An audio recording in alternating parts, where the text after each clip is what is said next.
Maintain করা হয়েছে।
Auto পাড়ায় নৌকা,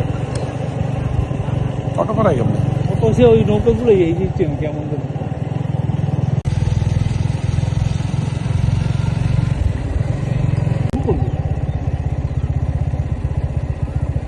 ওদিকে আছে সুন্দর ভিউ আছে আরো।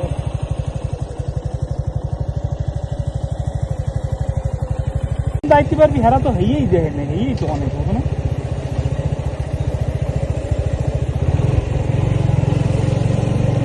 জঙ্গলের পথ ধরে আমরা এগিয়ে যাচ্ছি গঙ্গামতি চরের দিকে।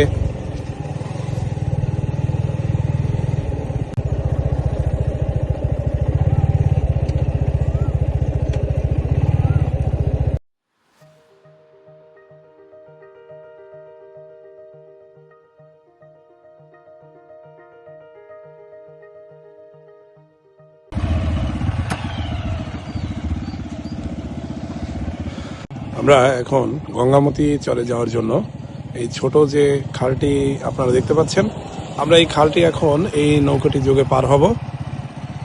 আপনাদের অসাধারণ সৌন্দর্য দেখাবো। এগুলো মূলত কুয়াকাটার অসাধারণ সৌন্দর্য, কিন্তু আসলে এগুলো লোকচক্ষুর আড়ালেই থেকে যায়। কারণ কুয়াকাটা বলতে আমরা সাধারণত মূল বীজকেই বুঝি। এর আশেপাশে যে কত সৌন্দর্য রয়েছে, আমরা সেই বিষয়গুলো আসলে অনেকেরই অজানা। তো আজকের এই ভিডিওতে সেই বিষয়গুলোই আপনাদের সাথে জানানোর চেষ্টা করব।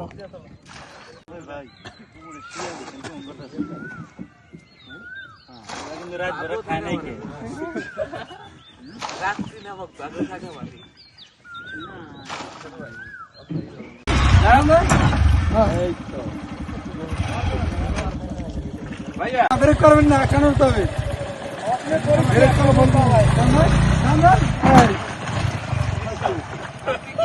ওই কোলাটার কলজে মলজে মনে করে এমনি গিয়েছিল। ভাইয়া সবাই গাড়ির সামনে যান, গাড়ির সামনে যান। গাড়ি ফিক্সে সামনে যান, গাড়ি ফিক্সে গাড়ি ফিক্সে ছাড়েন। আমি তো মানদবের ইলেকশন শুনেছিলাম, কিন্তু কি রিয়েল মানদার ওরম দেখলে কি ছাড়তে ইঞ্জিন কই ওটা এরকম লাগবে না, বগিটা লাগবে না। কইতে আছে আর কি আমার কাছে দিলে যেই বেস্ট হয়ে কোরবানি আর 2 মাস আগে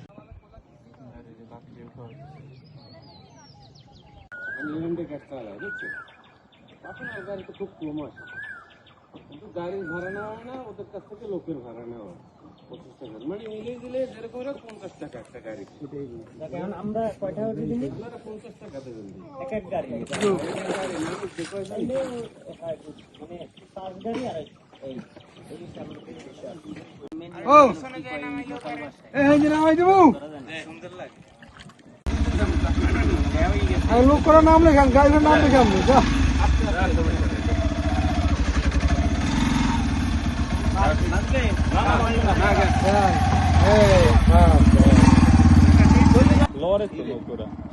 হ্যাঁ নৌকা গ্রাব দেওয়া আছে, লড়বে না।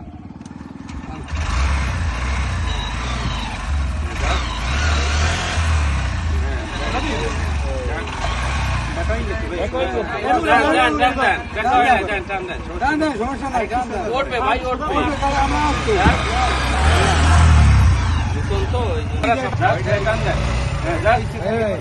সমস্যা নাই বাজবে না, ওড়েন ওড়েন, বাজবে না। আইছে আইছে আইছে।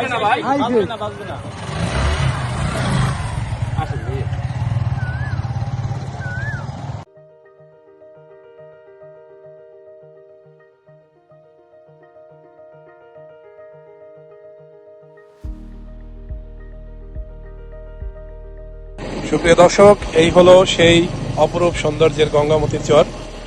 যদিও ক্যামেরায় সম্পূর্ণ সৌন্দর্যটা ধরা পড়ছে না, আপনারা অবশ্যই এখানে আসার চেষ্টা করবেন, তাহলে এখানে প্রকৃত যে ভিউটা সেটি আপনারা উপলব্ধি করতে পারবেন। আমরা সামনের দিকে এগিয়ে যাচ্ছি এবং আপনাদের মিনি সুইজারল্যান্ড খ্যাত যে স্থানটি রয়েছে সেখানে আপনাদের নিয়ে যাওয়ার চেষ্টা করব। তো সাথেই থাকুন ভিডিওর। সৌন্দর্যটা দেখুন, জাস্ট মাইন্ড ব্লোয়িং। আসলে আমরা ভিডিওর মাধ্যমে যথার্থই সৌন্দর্য দেখানোর চেষ্টা করেছি, কিন্তু কতটা পেরেছি জানি না। তবে আপনারা অবশ্যই এখানে চলে আসবেন। কুয়াকাটা মূল সি বিচ থেকে 10 কিলোমিটার পূর্ব দিকে গঙ্গামতি চর অবস্থিত। আপনারা এখানে পার্সোনাল বাইক যোগেও আসতে পারবেন, একই সাথে এখানে বিভিন্ন ধরনের অটো রয়েছে, অটো যোগেও আসতে পারবেন। তো পার্সোনাল বাইক যোগে আসলে বর্ষার সিজনে কিছুটা সমস্যা হতে পারে, বর্ষার সিজনে হয়তো এখানে আসতে পারবেন না। তো আপনারা চেষ্টা করবেন শীতের শুরু বা শেষের দিকটা যে সময়টা রয়েছে এই সময় আসার চেষ্টা করবেন, তাহলে আপনারা প্রকৃত যে ন্যাচারাল ভিউটা সেটা আপনারা উপলব্ধি করতে পারবেন। তো আমরা একে একে চলে এসেছি মিনি সুইজারল্যান্ড খ্যাত যে জায়গাটি রয়েছে। অপরূপ সৌন্দর্য, ঝাউ গাছগুলো এখানে শিরদাঁড় করে দাঁড়িয়ে রয়েছে। সুন্দর একটি সি বিচ, একই সাথে সমুদ্রের গর্জন, সব মিলিয়ে অপরূপ সৌন্দর্য।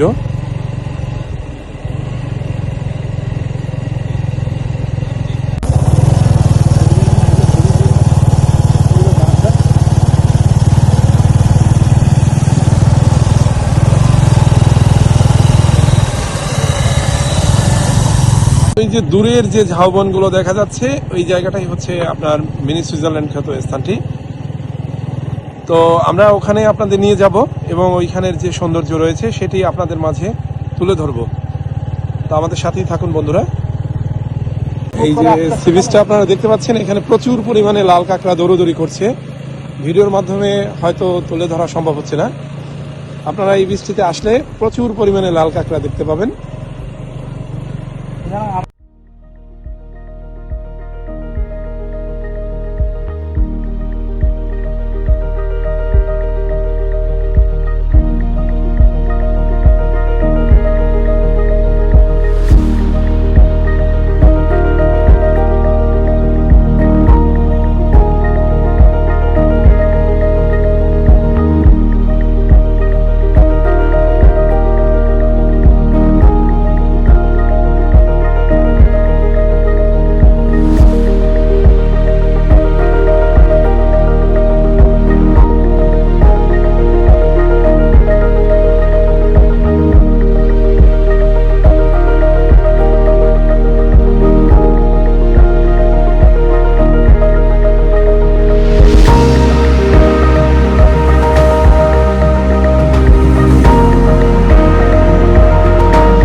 ফিলিংস কেমন ব্রো? অসাধারণ ব্রো, তাই না? ছোটবেলায় ফিরে গেলাম।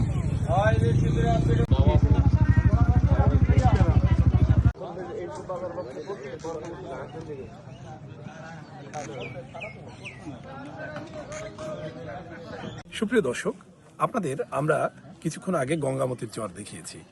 আমরা এখন আপনারা আমার এই হাতের ডান দিকে যে ভিউটা দেখতে পাচ্ছেন, এই যে ভিউটা দেখতে পাচ্ছেন, এটি হচ্ছে মিনি সুইজারল্যান্ড খ্যাত স্থান। তো আপনারা মূল সি বিচ থেকে মোটামুটি প্রায় বাইক যোগে যদি আসেন কমপক্ষে হয়তো আধা ঘন্টা বা 45 মিনিট টাইম লাগবে, আর অটো যোগে আসলে আপনার আরও বেশ কিছু টাইম লাগতে পারে। তো এই ছিল বন্ধুরা, আমরা পরবর্তী ভিডিওতে আপনাদের সাথে অন্য কিছু দেখানোর চেষ্টা করব। তো আমাদের পেজটি ফলো দিয়ে রাখবেন। সেই পর্যন্ত সকলে ভালো থাকুন, সুস্থ থাকুন, আল্লাহ হাফেজ।